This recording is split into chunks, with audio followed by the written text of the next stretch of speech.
Hey, welcome back. This is Jay Yoza. I teach, mentor, and coach people on public speaking so that they can get winning high stakes speeches, whether it's for a job interview, a business or a sales meeting, or even at a conference in front of a lot of people. This tip, I don't know where it goes. Let's call it thought of the day. And it has to do with criticism and creativity. Okay. And I got this idea from listening to uh, one of the James Altucher podcasts.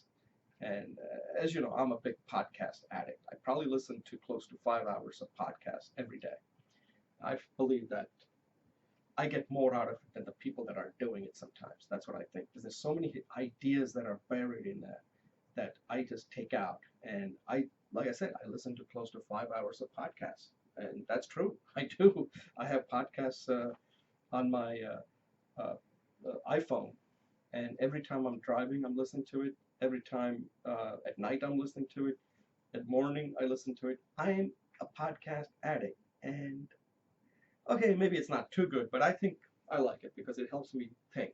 And I want to thank all the people who do podcasts because you provide a great service.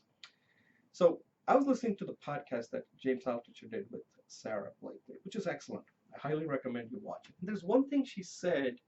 I don't know exactly at what point. I can figure it out in my I'll include it in my description, but I think it comes like three quarters. You should listen to the whole thing because you don't want to just get to this one point because I think then you'll kind of miss it uh, based on the context. And she said something interesting that whenever you're creating anything, in her case, she was creating this hosiery, Spanx, right? That company Spanx.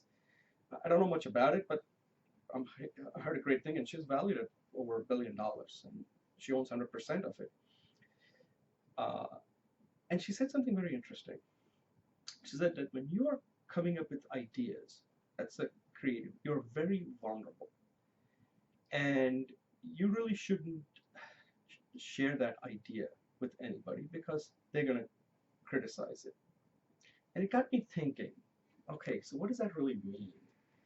That I've come up with an idea and I bring it to somebody and say, hey, great, great, you're thinking, this is your idea. And it's not well thought out in the beginning, right? Ideas are just kind of, it just germinates and it's not fully formed. But then you're trying to get to see whether, you know, it needs to be made better or what. And typically, if you bring it up early, you don't have all the defense mechanism. Boom, they're going to shoot it down and say, that's not going to work. And then you're saying, oh, you're right. They'll sell you that your idea is crap and you're going to buy it. And that's why most ideas go nowhere. So she said that when you are coming up with ideas, don't share it with anybody. Find a team to help you make that idea come true. Because then you have put in the time, you have a lot of defense mechanisms, and you'll be better able to handle the criticism. But in the beginning, it's very hard. And I never really gave much thought to that. But after listening to her, what she went through, because she didn't share her ideas with anybody with Spanx. And she said that the reason is that most of the people are going to say, how is it that you are going to come up with that? There are 4 billion people, maybe more. How is it that you're going to come up with this idea? You know, and then how are you going to be able to handle the competition? They're going to like run you right out of business. So there are all these things that people are going to, and what they're saying is not that that's going to happen to you. That's the why they're not doing it because they're already defeated themselves. So that's one of the reasons why you don't share your idea. Just like I'm currently coming up with a book, don't have it yet. If I've gone to people, and that's why the book has taken a lot longer. People like, why is it that you are going to tell them this? Why is it that you are out of all the people? And that's the thing that happens to everybody. That when you're coming up with an idea and you're trying to build it, everybody's going to shoot it down, saying like, but like you're not a professional speaker. How is that you're writing a book on speaking? Who are you to give that advice, right? And after a while, you start believing it. They're selling you. You're not selling them on why they should read your book, but they're trying to even sell you that you should even write the book. And most people don't write the book. Most people have books in their head that never get out of their head because they shared it with somebody and said, that's a crappy idea. Boom, book is dead. Then some people are like starting to got to the point where they even write their draft, and somebody looks there and says, It's not going to work. The book is dead.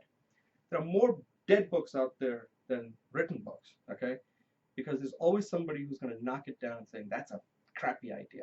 And they're not saying that your book is bad. They're just saying that I wouldn't do it. But just because they wouldn't do it doesn't mean you can't do it. That's why don't share your ideas. And I agree with Sarah Blakely that anytime you're creating, you don't share anything until you've created it. Then it's too late. Then they can criticize as much as you want because you already got it done. So that's one thing. The other thing I'll tell you is this, that I also learned from this, and I don't know if she mentioned this or not. When are you in a creative mode? When are you writing a book or anything where it's going to be out there for the masses? You have to accept criticism. Not only accept criticism, but welcome it. Do not let criticism get to you and become bitter. Like, I never read my reviews. I never do this. People should criticize it because you're asking them to change. If you're not asking them to change, because when you put something out there, you're asking them to give up their time that they could have watched television to read your book. That means you ask them to give up their time. And depending on their mood, and again, when people criticize, they're not really criticizing you. They're criticizing essentially themselves, right? And they have a right to do that. They could be in a bad frame of mind, something bad could have happened, or maybe you ticked them off. Like, I'll tell you right now, my book, given that when I gave it to beta readers, and that's why it has taken me a while to write this book, I mentioned Donald Trump in my book for obvious reasons. He won the election. He obviously speaks well to win the election, right? What else do presidential candidates do besides speak, speak, speak? And right away, I got negative criticism from a lot of beta readers saying that, oh, you got to remove that. You got to take that out. That Trump thing is going to really. So I'm expecting it. I'm expecting when my book goes out, I expect it to get a lot of one-star reviews simply because I mentioned Trump. Even though they're never going to read the entire book, they're not going to understand my reasoning for mentioning Trump. I didn't even vote for Trump, but just because I mentioned Trump, there are a lot of people are going to automatically give me a one-star review. And I'm accepting that. I know that's going to happen. And that's fine. I welcome it. So, yes, there are going to be a lot of criticism, and I will accept it. And that's fine. Doesn't mean anything bad. That's reflecting more on them. Because if they're not going to read the book and give me... all criticisms are two types. They're either more of a reflection on the person, or they're more of a reflection on the book as far as they see it, right? The first one, that's just the way it goes. You got to just take it and say, yes, I agree. That's how you feel, and you're entitled to your opinion, and that's it. Leave it at that. Don't try to convince them otherwise. The second one, if they're giving you some constructive criticism, the book is too long, it's too preachy or whatever, that's again their opinion of how the book is. They're entitled to it. They bought them. They spent the money. They bought it. They're entitled to your opinion, and you just thank them. And then there are those who like the book but said, yeah, I really like the book, but I think you could have made it better if you had focused it more on this and that. Those are actually valuable because they're giving you some specifics. Those are people who probably read the book well, and they're giving it to you saying like, look, this book could be even made better. Those are feedback that I really value. The first two are just, the first one, of course, is the reader. You can't do anything about that. The second one is reader's opinion. They're entitled to it. The third one, the reader is now invested in this book, but he or she feels that you can make it even better. So those are the three types of feedback that you have to expect to get, and you also have to accept it, because not accepting criticism means that you are not confident about your art. You got to be confident about your art. You haven't sold your art to yourself first. I've sold my book to myself. That's why I wrote it. If somebody tells me my book's a crap, hey, thank you. It's a crap. As far as you're concerned, that's fine. But I read my book 15 times. I wrote it. I read it 15 times. When you write a book, you read your own book. You have to eat your own dog food when you write your own book, okay? I read it 15 times, and I'm sure I'll probably read it another dozen more times because it's my book. I gotta like it. I do like the book that I've written. Could it be better? Yes. Do I have all the time in the world to write a better book? No. So the book actually has to get shipped. But what I'm saying is that when you're creating, don't share it with anybody. Then when you put it out, You have to accept criticism. You have to welcome criticism. If criticism bothers you, don't create. If you're so thin-skinned where you're gonna take every criticism and take it personally, and believe me, even though I'm saying it, it is hard. Everybody likes to be loved. Everybody likes their work to be loved. But I am preparing myself that a lot of people out there are not going to love my work. A lot of people are not going to buy my book. A lot of people are going to hate my book. Yes, that's what happens when you create, because you're asking them to take up their time and change. And if they can't change it, it's your fault. Okay? People who buy a book are like babies. If it doesn't work for them, if they're not putting the time, they need to blame somebody. And it comes to the person who has created it. Right? So create, don't share it. When you ship it, welcome criticism and accept criticism and be ready for criticism. Be able to handle criticism. In fact, ask yourself, what is the thing about the book that you don't like, objectively speaking? And I can tell you the things I don't like about my book.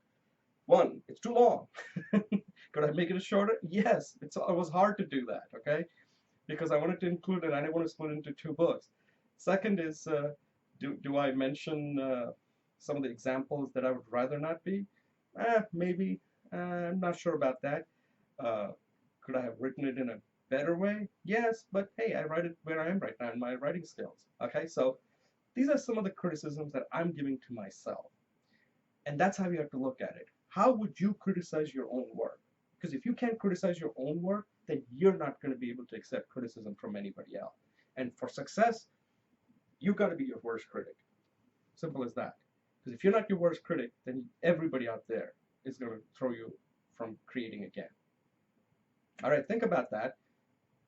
And if you have any comments, suggestions, ideas, and criticism, the most important, let me know. Again, thank you for watching and good luck. And if you ever need help with any kind of public speaking, just get in touch with me. Thank you.